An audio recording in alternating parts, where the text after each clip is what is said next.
নিঃসন্দেহে বলা চলে যে সরকার একটা কঠিন চাপে। গতকালই ডক্টর আসিফ নজরুল বলেছেন যে সরকার কি করবে বুঝতে পারছে না, কারণ জুলাই সনদের যে সুপারিশ দেওয়ার পর রাজনৈতিক দলগুলোর মধ্যে মতপার্থক্য আরো তীব্র হয়েছে। একটা হলো যে বাস্তবায়নটা কিভাবে হবে, জুলাই সনদ কি সাংবিধানিক আদেশ সে হবে, আবার জুলাই সনদ যে সাংবিধানিক আদেশ সেটা সরকারের এখতিয়ার আছে কিনা সেই প্রশ্ন তুলেছে বিএনপি। আর গণভোট কবে হবে, নির্বাচনের আগে নাকি নির্বাচনের দিন? এমন একটা পরিস্থিতিতে সরকার কি করবে সেটা তারা বুঝে উঠতে পারছে না এবং কঠিন একটা চাপ তৈরি হয়েছে। এদিকে খবর হচ্ছে যে জাতীয় নির্বাচন এবং গণভোট একই দিনে করার চিন্তা।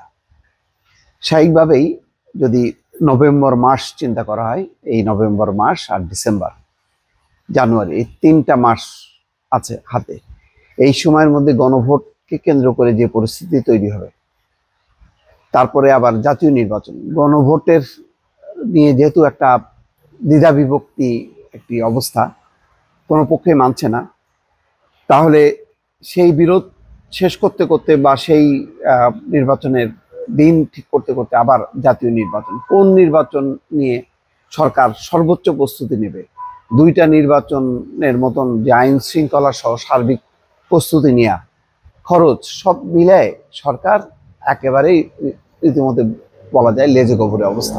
এখন রাজনৈতিক দলগুলো যদি নিজেরা আলাপ আলোচনা করে সিদ্ধান্ত নিতে পারতো তাহলে ভালো হতো, কিন্তু ইতিমধ্যে মনে হয় সেই জায়গাটা আর হচ্ছে না। এবং রিপোর্টে বলা হচ্ছে রাজনৈতিক দলগুলোর মধ্যে তীব্র অনৈক্যের কারণে জুলাই জাতীয় সনদ বা সংস্কার প্রস্তাব বাস্তবায়নে দুরূহ চ্যালেঞ্জ দেখছে সরকার। তবে গণভোট সহ সনদ বাস্তবায়নের বিষয়ে দ্রুত সিদ্ধান্ত নেবে সরকার।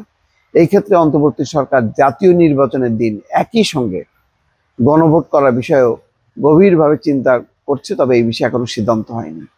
বৃহস্পতিবার উপদেষ্টা পরিষদের বৈঠকে অনির্ধারিত আলোচনায় জুলাই সনদ বাস্তবায়ন এবং গণভোট প্রসঙ্গে এসছে। প্রধান উপদেষ্টা অধ্যাপক ইউনূস এই ব্যাপারে উপদেষ্টাদের মতামত জানতে চান। উপদেষ্টাদের বেশিরভাগই একই দিনে জাতীয় নির্বাচন এবং গণভোটের পক্ষে মত দিয়েছেন, যদিও প্রধান উপদেষ্টা কোনো সিদ্ধান্ত দেননি, শুধু মতামত শুনেছেন। সরকারের সংশ্লিষ্ট একাধিক সূত্র এই কথা বলছেন। গত মঙ্গলবার জুলাই সনদ বাস্তবায়নের উপায় নিয়ে অন্তর্বর্তী সরকারের কাছে জমা দিয়েছে। সেখানে বলা হয়েছে সনদের সংবিধান সম্পর্কিত সংস্কার প্রস্তাবগুলো বাস্তবায়নের বিষয়ে আদেশ জারি করে তার ভিত্তিতে গণভোট হবে।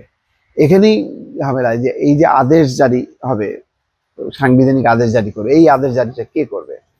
সরকার পারে, রাষ্ট্রপতি পারে, নাকি জাতীয় সংসদ পারে? এই নিয়ে দ্বিধা বিভক্তি একটি অবস্থা।